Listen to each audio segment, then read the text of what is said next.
most of the loans that Ken Ofori-Atta took and benefited from personally through his enterprise group. Data bank. Many of them are due, most of the local ones are due in 2026. That's why President Mahama has written to the IMF and said, look, you've signed a contract or entered a program in with Akufo-Addo. You've disbursed 2/3 of the money already. Meanwhile, you've just done half of the process. And we've got over 18 billion to pay in 2026 and over $4 billion to pay to external creditors. Don't forget that the MPP for the past almost 24 months has not serviced a single foreign debt. And all of that is sitting on our books, accruing interest. John Mahama is coming to carry that burden. And so I agree with you that the next NDC administration, I believe that government must have a ministry, not of information, not just of information, but a ministry of information and public engagements, where we will constantly carry the people of Ghana along, letting them understand what the status and what the issues are. Let them understand where we are as a country. How much revenue have we? Look, and I'm going to share with you. Yesterday, a woman came all the way to Ningo. Yesterday, I started my thank you talk. From here, I'm going to continue today. A woman came to me yesterday with evidence, and my heart broke down. I told her I would speak about it here today. She works at an axle load station. And now I need to please listen to me. She does not work at a start point or an end point. She works at an axle load station midway in the country. In November this year, she was sacked from office, from post, and told to go home that they can't work with her. You know why?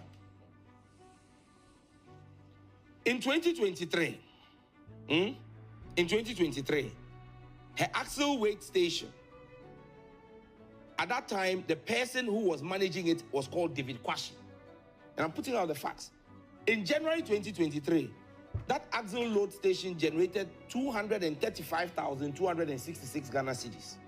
In February, 175,005 Ghana cedis. In March, 323,214 Ghana cedis. And I can give you the whole year.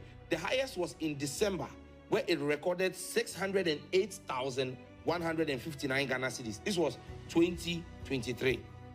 In 2024, a gentleman called Katako Castro took over. In January, he recorded 365,697 Ghana cedis.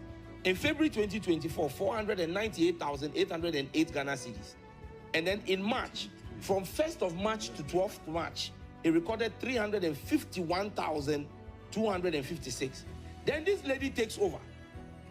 This lady, I don't want to put out her name yet. She takes over in March, on the 13th of March. From 13th of March to 31st March, her revenue she generates is 1,266,847. By the time she works in the whole of April, she generates 3,140,831. In May, it drops to 2,140,531. June, 2,018,731. July, 2,653,622. August, 2,908,178. In September, 3,251,256. October, 3,758,378. Between 1st November to 10th November, 1,365,524. Do you realize what was happening? At the average rate of revenue from that axle weight station was 250,000. As soon as this lady takes over, her average is 3 million Ghana cedis. She was called by the Highways Authority and told that she was raising too much revenue because there's a cartel that drains the money that is raised and declares only average of 250,000 every month. One axle weight station. This is one. And so imagine that these vehicles have gone through a number of axle weight loading stations across the country before they get to her place. And from her place, they continue. And this is what the revenue loss is. Because there are people sitting at highways. And the matter went to Asensu Boache. He said he was going to investigate. Because when he saw the figures, look, there is no way you will see these figures and not understand what is happening. Then she was told to go home because she's NDC. Oh. Yes. So these are the kinds of slippages and leak in our system that we need to collectively work as a country to plug. One axle load station. And she was laid off. Oh, she's been sent home. Since 10th of November, she's been sacked from the Highways Authority. And I would wage a campaign and a war to ensure that this woman is reinstated. Because these are the kind of Ghanaians we must celebrate. In fact, she reported to the BNI in June this year, that her life is under risk because she was told that she must not exceed 1 million again. And when she was given that order, she started getting 3 million. And now they've sacked her. The BNI could not protect her. Under Akufo-Addo, I'm talking about 2024.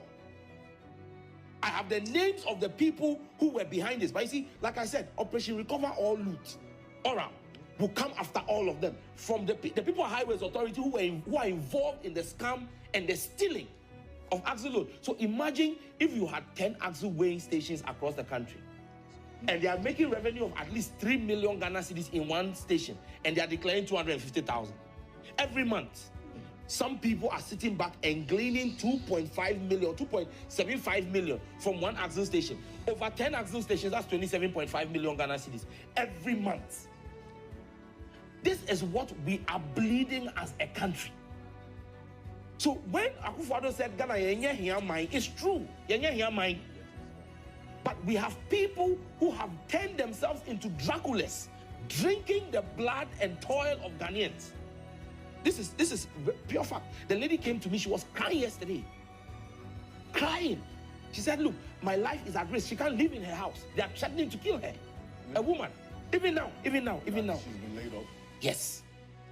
So you see, this is the weight of cleanup that John Mahama has to do. And that is why you cannot entertain such thievery and such corruption under the next Mahama administration.